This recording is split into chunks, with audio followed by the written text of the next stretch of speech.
Why do you think I'm introduced by the name of Juan Antonio Negroni? It sounds cool. It sounds cool. What do you think? Maybe to show where you're from. Maybe to show where I'm from? What else? Alex? You know what? That is my name. Isn't that odd? It is my name. It is my name. No. Up until when I graduated from St. Francis, I was John Negroni. On my baptismal certificate, it says Juan Antonio Negroni Fratiselle de la Casa. I was born in Cuba, and I didn't speak English till I was about 5 years old. I use it for, who said cool? You're kind of on it. One of the things I believe in terms of getting ahead, and by the way, everything we're going to talk about is ethically. I'm assuming that that nobody is thinking in terms of, what's his name, Greco, the guy who... I'm not talking about that. Anything we're going to talk about has to do with ethics. You know, let's assume that. But there are certain things you can do in life to move forward. And I believe one of the things that you can do is to make yourself apart from the crowd. When people hear me being introduced as Juan Antonio Negroni, or when I introduce myself to some employees as I go around the country, and I say Juan Negroni, what do you think the first thing they say to me? Spanish employees mostly. But they say more than that. They said, but you're white. And I said, well, I am white. He said, no, you're really, really white. And he said, well, I am really, really white. What I am trying to do this, and it doesn't matter whether it's people who don't have the good fortune of you to be going to school, individuals who are professionals. I've had PhDs saying to me, how come your name is Juan? And then I said, well, what were you thinking? He said, well, and I said, because you think I'm white, right? But seriously, so the point of my being introduced is a critical point in terms of getting ahead. You got to differentiate yourself from others, okay? You have to differentiate yourself from others. Do you think anything that you do is different from others? Oh, definitely. Okay, what might it be? I collect coins, currency, swords, maps, a whole bunch of other stuff. How is that going to help you in terms of your interviews or getting ahead? I have a broader knowledge of history than most people. You have a broader knowledge of history than most people. Anybody else? What's unique about you? I'm willing to wager that each of you sat down and thought about yourselves, okay, that you each would have something that's unique about yourselves. And my idea is you have to promote that. You have to promote that. As you have to promote many things. Now, traditionally, when someone talks about careers, they'll come over and they'll talk about your resume and by the interview. Have you had that already? Yeah, have a good resume, okay, and etc. So the approach I'm taking today is a little bit different. What I've done is come up with 20 items on here. You can ask me questions about any of these items or anything else that you want, okay? But I'm not going to talk about having a good resume, although I believe the resume as we know it is dead. I think the selfies and the videos, people are underusing videos in promoting themselves. I really believe that's the future. I don't know, is anybody here using video to promote them? You are? You're smart. You're using the skills and talents that you have, and so that is very smart. So what I'm saying to you is think about yourselves, think of what makes you different from other individuals, and promote that. And I don't know to what extent that has been covered. Okay, so again, anything you want to ask me, please.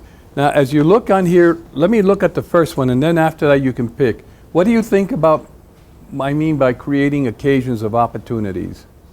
It's a phrase I coined about 10 years ago.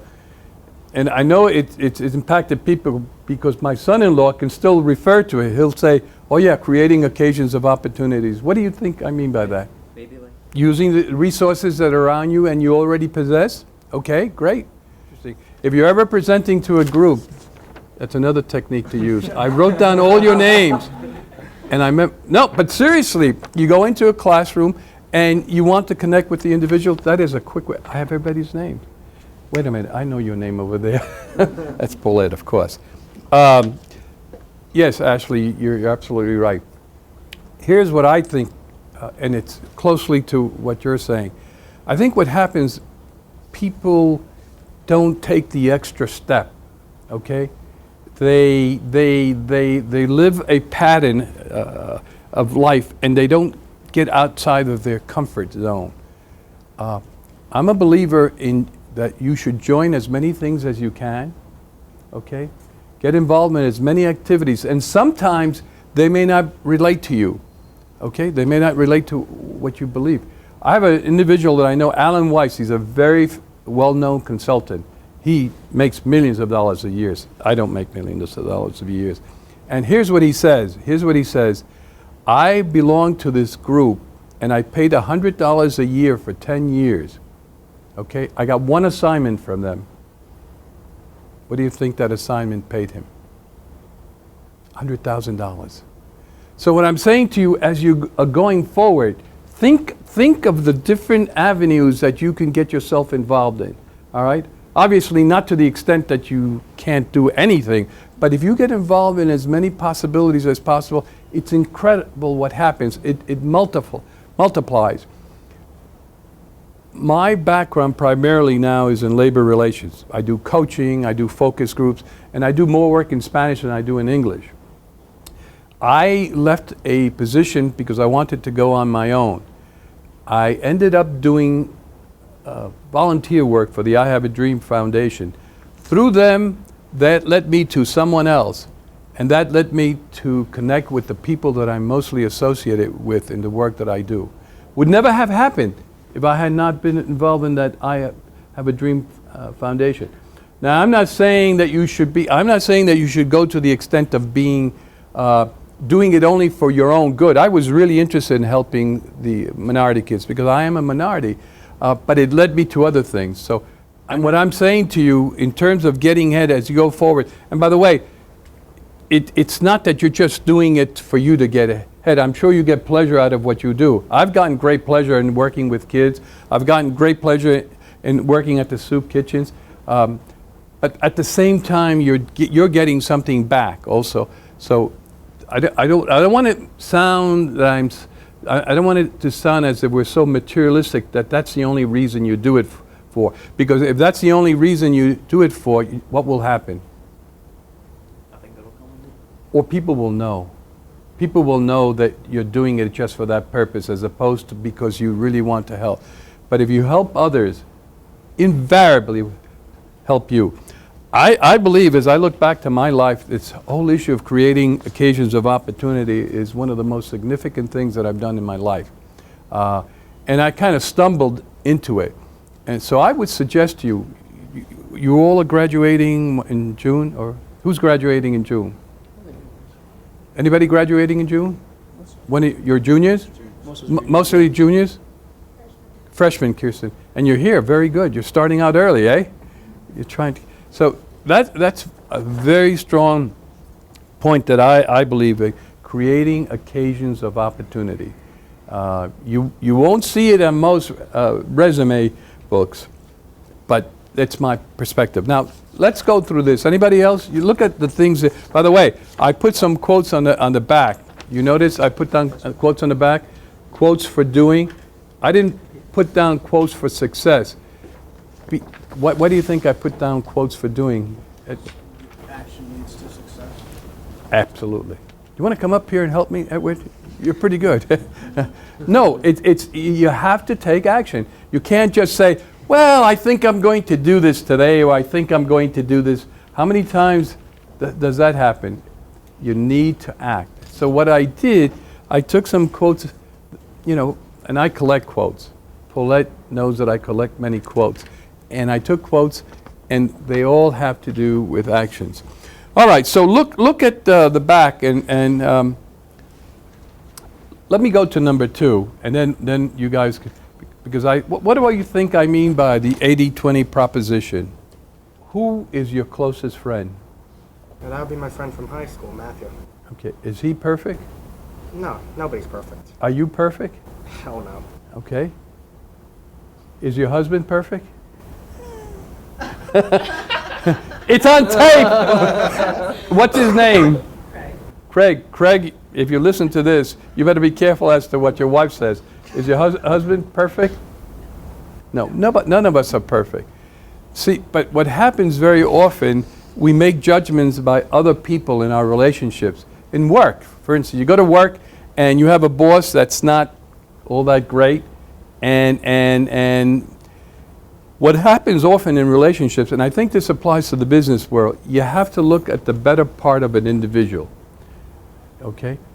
I say that if the other individual is 80% okay, it's okay with me because nobody's perfect. And I say to myself, well, I'm not 80% perfect. I say this to my wife often. You know what I say to my wife? Look, darling, you were 68% today. But fortunately, you were 95% yesterday, so I'm going to average it out and give you a break. The point I'm making to all of this is that none of you like that. Try it on your girlfriend or your mom. You have a girlfriend? You have a girlfriend? You do? Yeah. All right. Just tell us, what's her name? Ashley. Ashley. Not this Ashley. No. Okay. Ashley. Well, I don't know. Ashley, you know, you're okay, but today, and I'm going to give you a break on my 80-20 thing because it averages out to 90. But really, that's the way you have to look at it. Because if you start making judgments about other people in the business world, I've seen this happen. Oh, my boss is this, my boss is that, and it just becomes a diatribe, you know. And the truth of the matter is that you may not be 80%. So I think as you go through life and as you do work, make sure that you know that you're not 100% or 80%.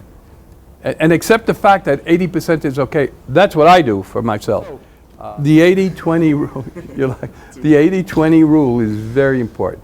And you can add the Pareto to that too, but I learned that from a woman called Glenna Salisbury, and that's what she talks about. She's a speaker. I'm a member of the National Speakers Association, and she always talks about the 80-20 rule. So I'm giving her credit. It's not I didn't come up with the idea, but I think about it often. I think about it in relationships. And that's important because getting ahead has a lot to do with relationships. And you may subconsciously act differently to different people. My wife is Italian, okay? Her name is Italia, okay? When we were younger, notice, I didn't say younger, older. I would notice that when she interacted with her family, she went into a different mode. The hands, no, Italian, she used the hands. You're not Italian, are you? No. But so she acted totally different, okay, in that type of a setting. Was she being inauthentic? No. No. She was talking about what you were talking about, okay? You respond differently to different people. I don't think that's an issue of being inauthentic. That's just your. But I think what Edwards was talking about was a little bit different from that. I think you were saying how much of yourself should you reveal. Is that what I understood you to say? What do you think of his question? Well, how much of yourself should you reveal? That happens with clients. You know, you deal with an array of clients, okay? And with some clients, you have a working relationship. It never goes beyond the surface. And with others, it's a much deeper relationship. But I don't know if this will answer your question. I can only talk to you about what I do. I try to be truthful in everything that I do. I'm an outgoing person, okay? That's my personality. I can't help it. I get into an elevator and I start talking to people and my wife looks at me and says, please keep quiet. Are you going to talk? I mean, that happens all the time. That is my personality. Other personalities, like my son-in-law tends to be very reserved. He's very quiet. I've tried to help him get him out of his comfort zone. He's helped. When we were first married, when he and my daughter were first married, we were at a Best Buy store, okay? And I had a blue polo shirt and khaki pants. And all the employees, yeah, exactly. So you know what I did? I went around kidding the people. I said, by the way, my name is so-and-so. I'm from the regional vice president from the area. What's going on? I even did it to the general manager, and he bought into it. So, okay, now that's going beyond. But what I was trying to prove to my son-in-law is that sometimes you have to come out of your shell. Now, I came way out of my shell. I don't recommend that you go around doing that. But Edward, I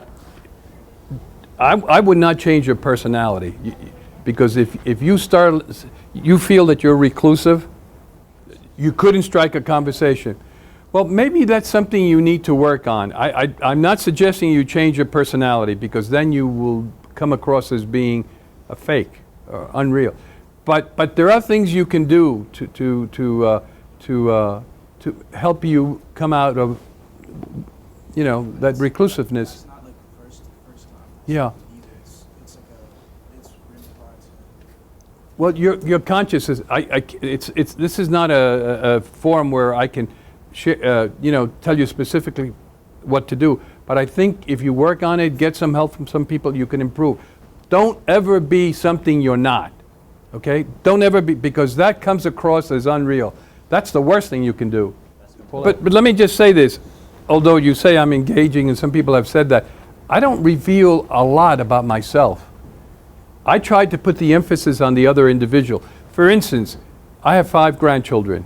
I carry photographs with them. I never show that to people. I'm more interested in what the other person has to say. Okay? That's my perspective. I am more interested in what the other person has to say than in what I have to say. So yes, I'm engaging and I talk to individuals, but the asking of questions it's a great, if you start asking questions, people will open up. So maybe that's one way of doing it, Edward, until you get a little bit more comfortable. There's a point in here, and I forget where it is. It talks about asking, your listening versus your asking quotient. Do most of us ask questions? What do we most do in listening?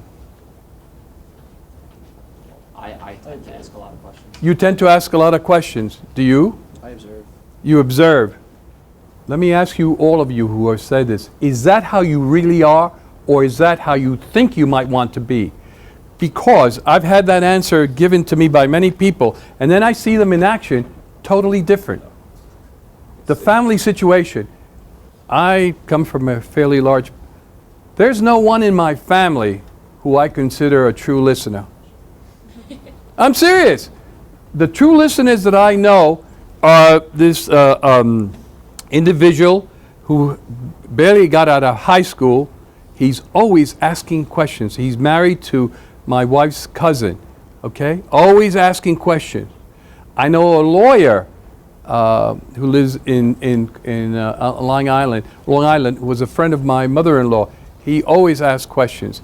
It's very rare. I have a friend that I met in college. After we got out of college at the new school, those are the 3 people that I can tell you that will really ask questions and listen to an answer rather than what?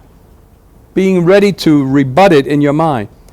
Guys and ladies, getting ahead, that's an important point because people don't listen. But it's knowing that you're really asking the question and listening. Edward, to get back to you, because I thought you asked a very good question. Ask questions and listen. By the way, on here, I put my personal email, okay, at the top. I made a mistake and left an N out. It's juannegroni12@gmail. As you go forward, if you have any questions that you'd like to, ask me, please just send me an email. And if it requires a conversation over the phone, I'll be happy to do it. Well, you know what? Use your friends to help you. The buddy system. It works. It worked when I was in my 20s, and it works today. Seriously, ask your friends. Hey, how am I coming? They can help you. They can help you. But the fact that you asked the question, I think, is critical. I give you a lot of credit for that. Okay. What other questions on there would you like me to... By the way, there's a book by I put the soul's code, your uniqueness, cultivating your core. That has something to do with being authentic. Have you ever heard of the book, The Soul's Code by James Hilton? He uses, I can't remember the Greek word, that we all have a calling.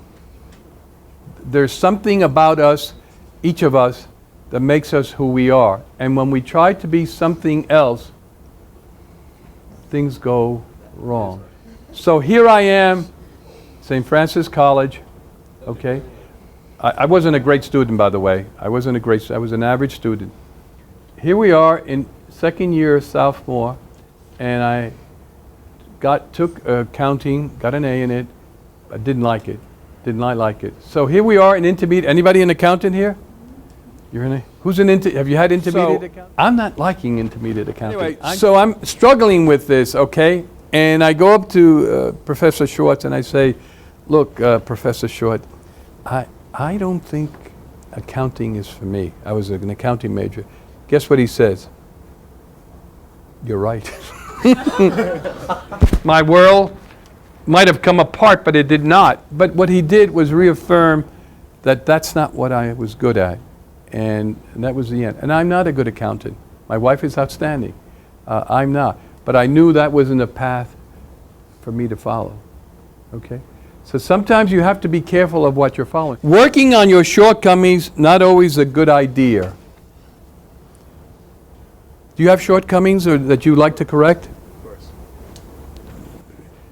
course. I don't mean personal. From a business perspective, does anybody have any shortcomings? Remember, in the future, if you guys go into the business world, and you're all business students, are you not? You're going to have people working for you, and you have to trust to a certain extent.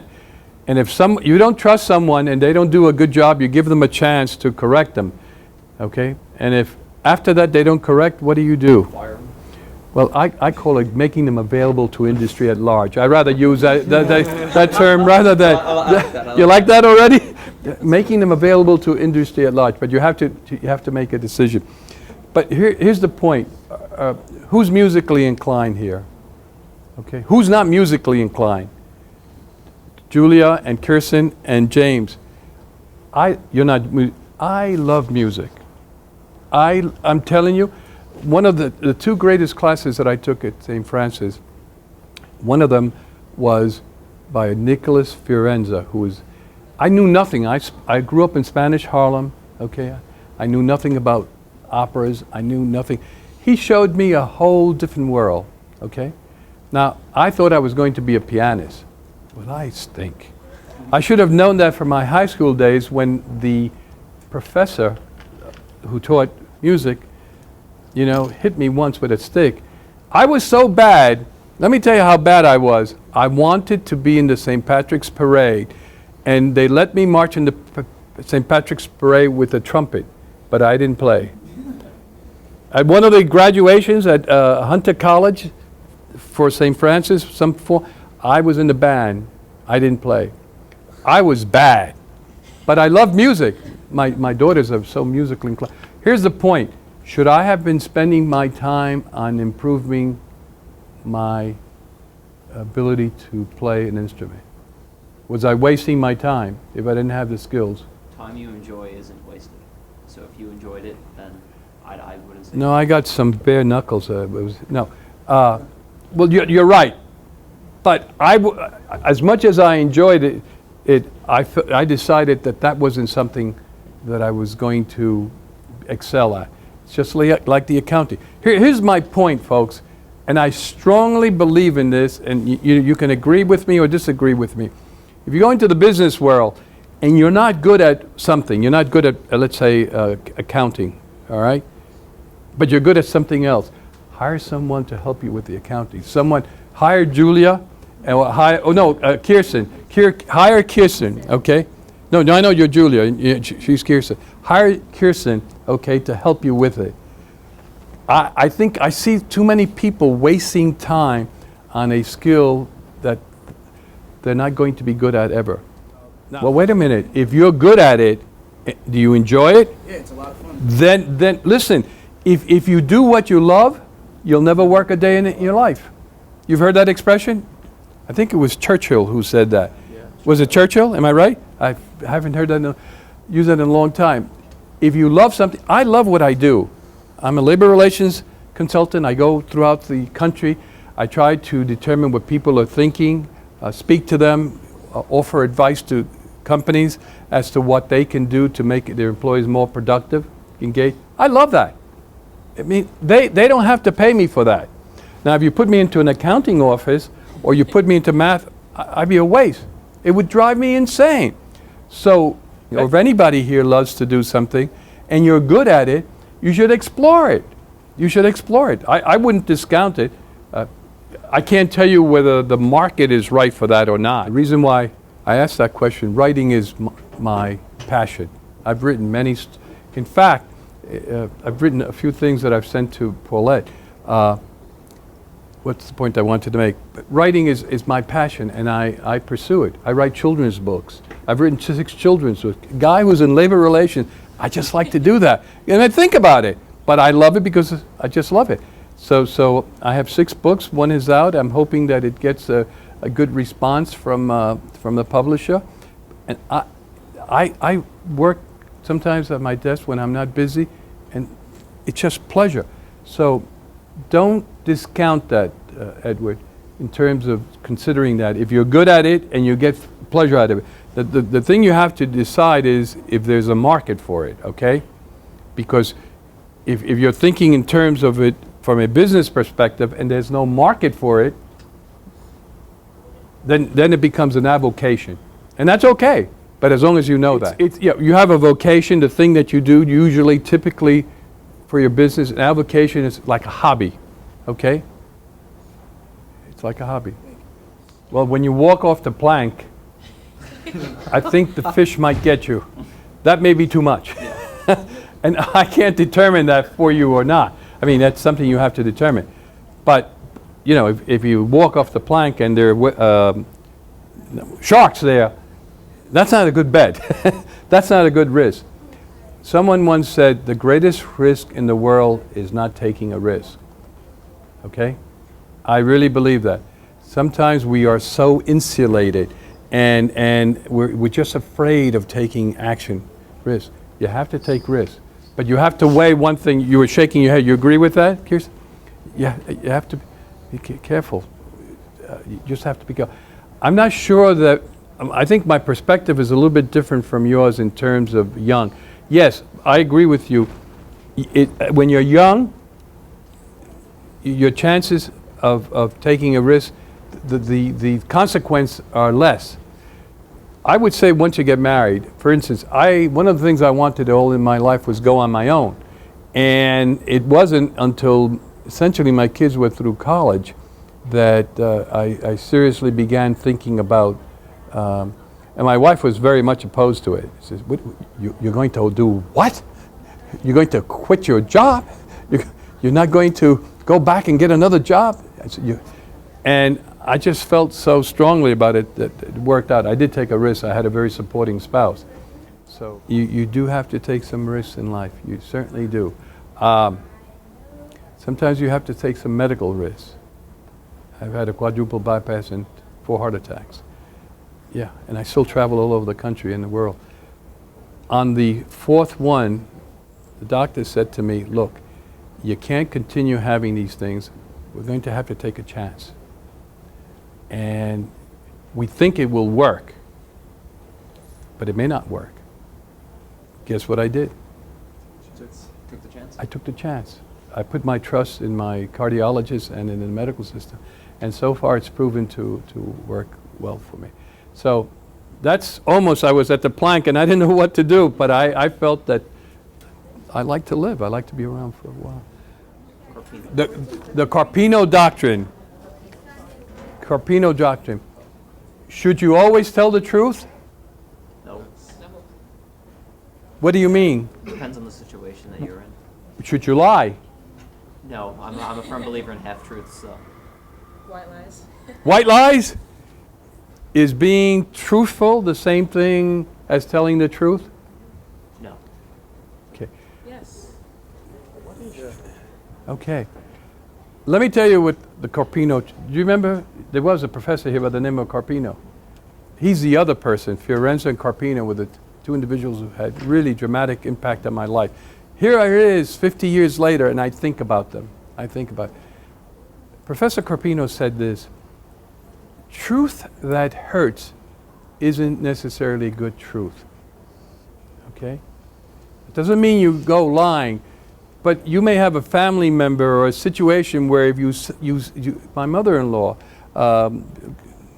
rest her soul, she made some observations that were way off the wall. Did I correct her? Did I play along with her? Yeah, in a sense I did.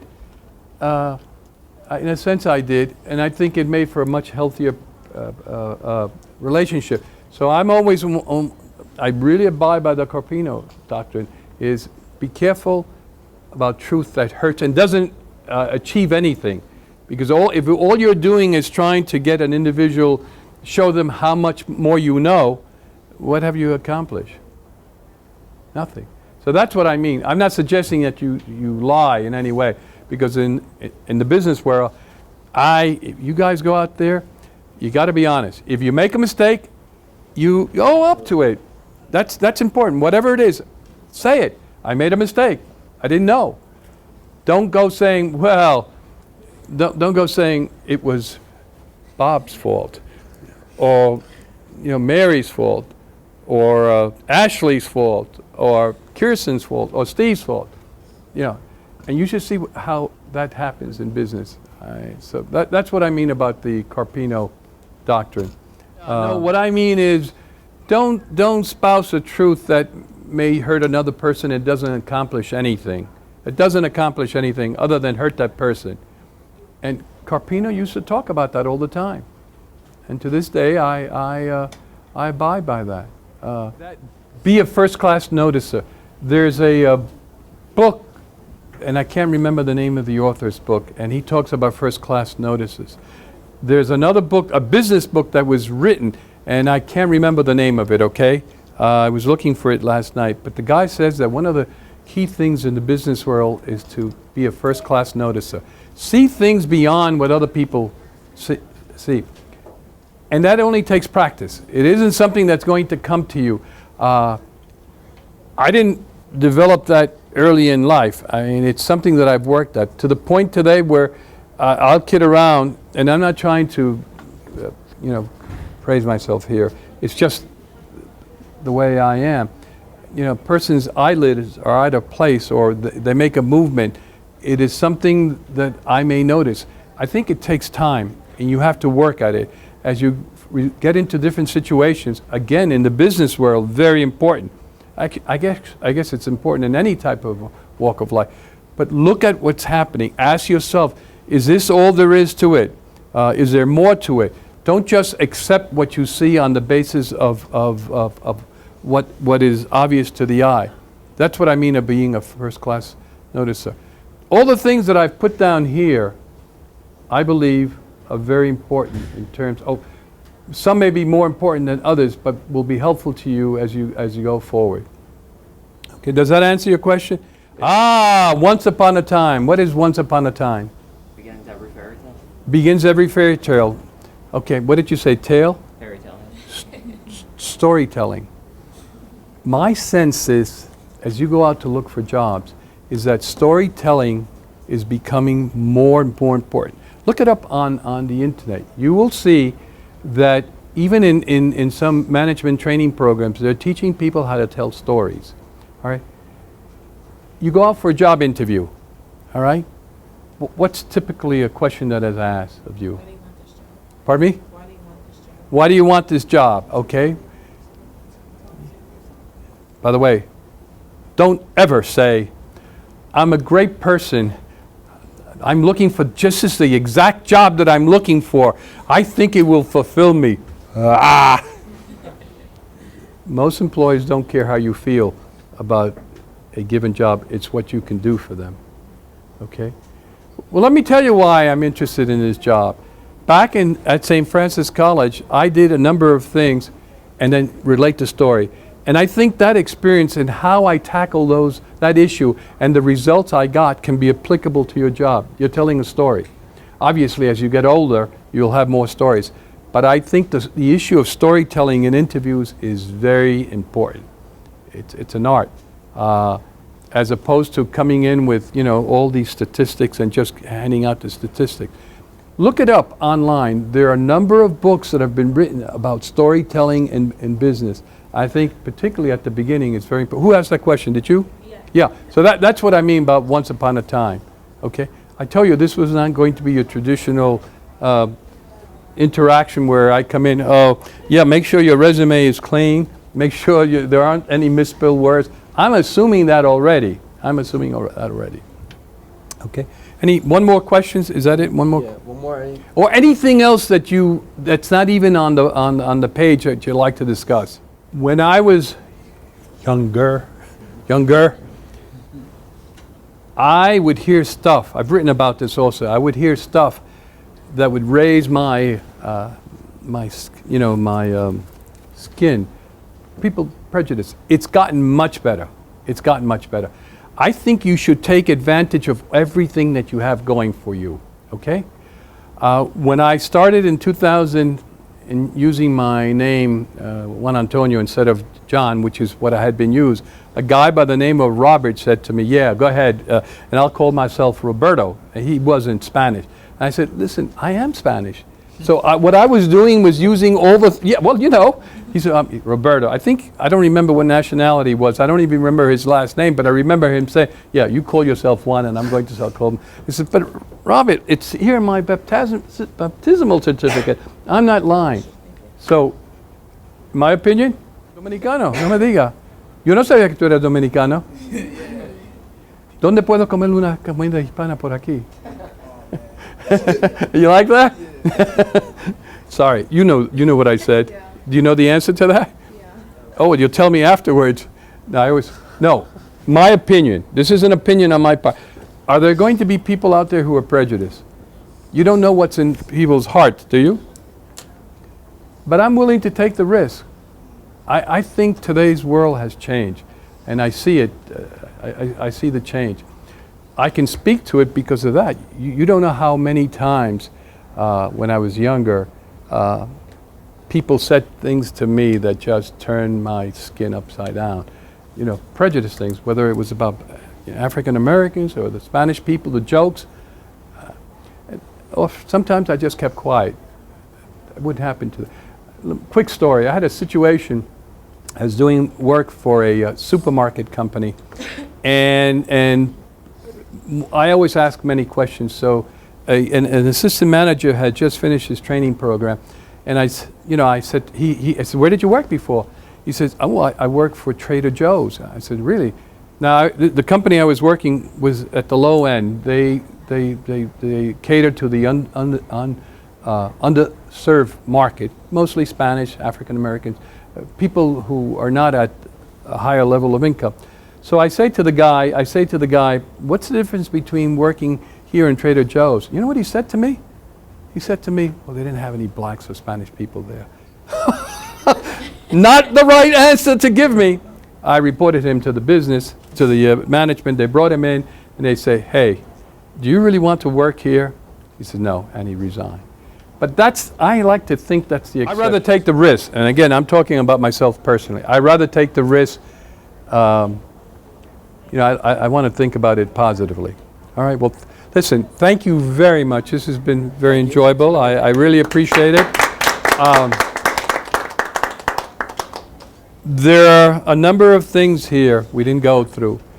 As you go through your future here at St. Francis and you graduate, I want you to keep some of those things in mind. You can affect your outcome by what you do. You can affect your outcome, and you can affect your success in business by what you do. It's a question of doing it. Good luck. Thank you.